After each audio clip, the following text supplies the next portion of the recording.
Something happens to new artists when you say the word sketching. Absolute fear and trepidation kicks in and you see us running. And then you say sketch with landscapes and we're on the floor in the fetal position and our creative juices are literally drying up. No, dear. I saw what you did with your last landscape and go paint your flowers.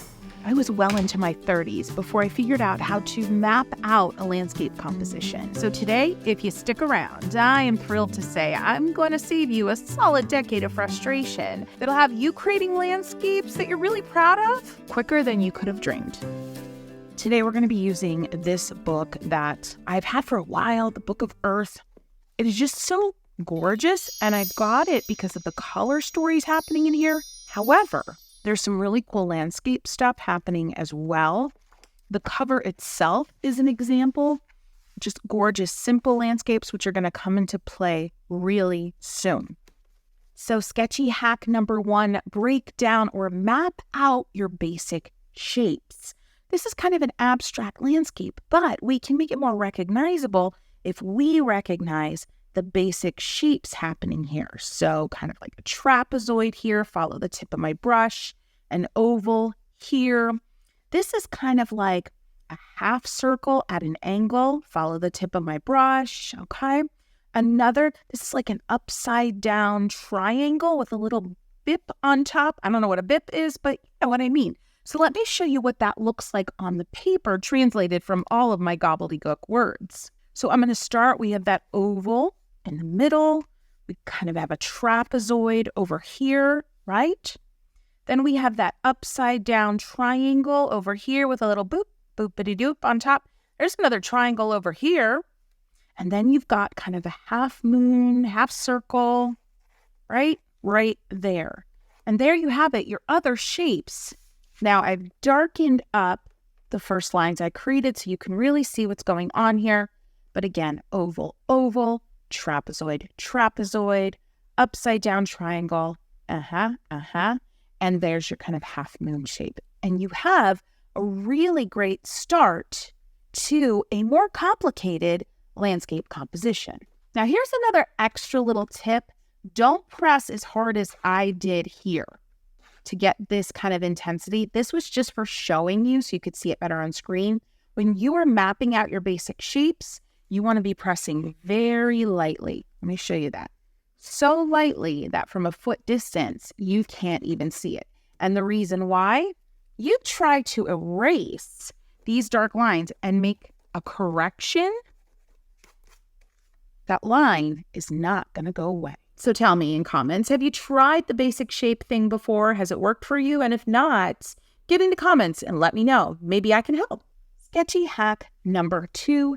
Keep it simple, sweetie, okay? So when you're first starting out, don't try to do the most complicated landscape. Great example here of a simple landscape is the one on the cover of our inspiration book today, where you have a basic horizon line. You have a lot of just different ways you could go with the foreground. It's just a rocky foreground. And then you have your basic sky. Let me show you what I mean. This time around, I'm actually going to sketch with my paintbrush, but thinking back to our first hack, basic shapes. And right here, we basically just have 2 triangles. But because I'm keeping things simple, I can immediately start to go in and rough in some of the sky. Then I could go right in immediately and start to have some fun with just some of the basic shapes. Because there is so much just general interest going on here, you can just decide where to put some things because you already have established this is a landscape. There's no doubting that this is a sky, okay? If you were doubting, let me put a little bit of brighter blue in that sky.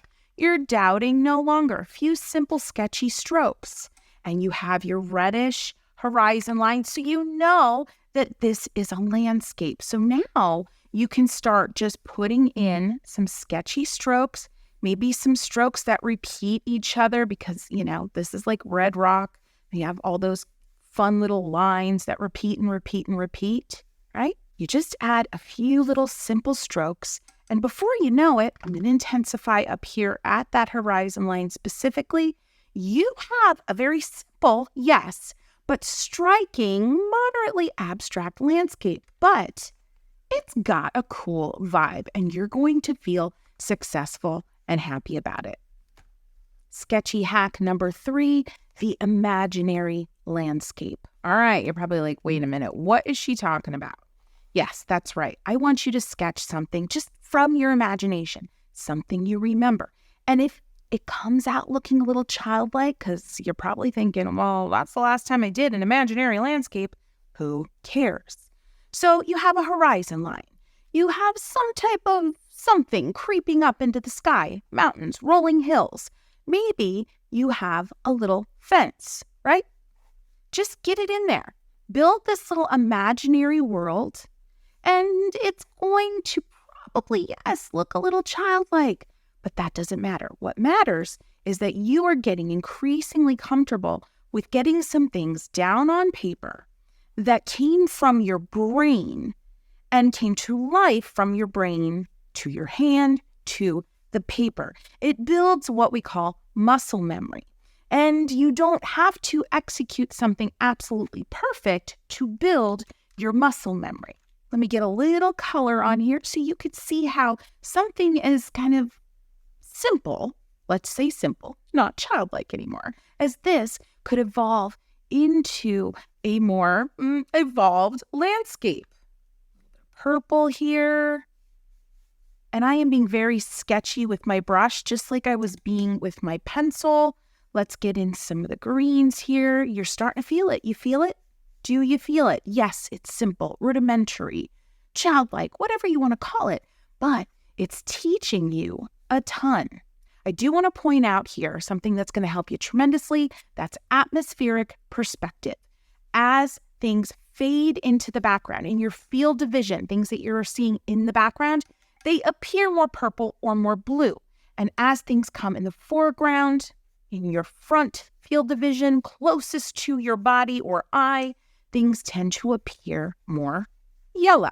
So cool, faded, misty in the background, yellow, bright, more detailed in the foreground. And that's going to take your landscapes next level, even your most simple, rudimentary, or childlike landscapes next level, because you're going to get that automatic sense of depth by just choosing those different temperature colors of paint. All right, friends, you know what I'm going to ask? I hope you're having a good time. And if you feel like you're getting some value out of this so far, I would love so much if you give this video a boop. And in watercolor land or Kristy land or whatever you want to call it, a boop is a like. And it really helps other folks find this channel a whole lot easier. And sketchy hack number 4, be an iPhone cheater or whatever kind of phone you have, but you're going to pull it out. And you're going to take a photo of whatever it is that you want to sketch, landscapey, in front of you. And this really helps out if you're outdoors and you're trying to paint plein air from life.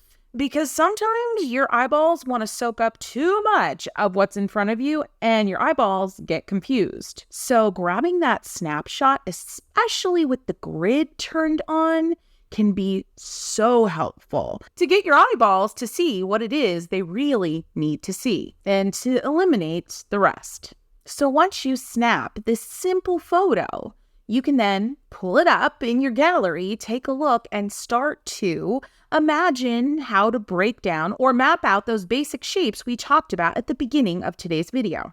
Because trust me, trying to map out shapes by just looking into the air at the beautifulness in front of you is really hard. Don't do it to yourself. My fellow watercolor buddy, Kolbie Blume, she always says, just kind of like get to the success of your artwork any way that you can. Who cares? Now, that is a massive, extreme, over-the-top paraphrasing of her thoughts about this, but essentially, like, if you need to use some acrylic to get some of your whites back, or gouache, use it. If you need to pull out your phone and grab a snapshot to get a handle on the composition and perspective and the basic shapes of your landscape, then by all means, do it. Now, speaking of Kolbie, I have a fantastic interview with her. There's 2 parts. You're going to want to check that out. I have the link below. Now, I know we haven't painted a full-blown landscape yet with all the details and with all the realistic-ishness that I typically paint with. But the point of today is to give you a bunch of hacks that will lead you to that more evolved landscape painting a lot easier. And watching this landscape playlist is also going to play a big part in that. So I'll see you on the other side. Happy painting.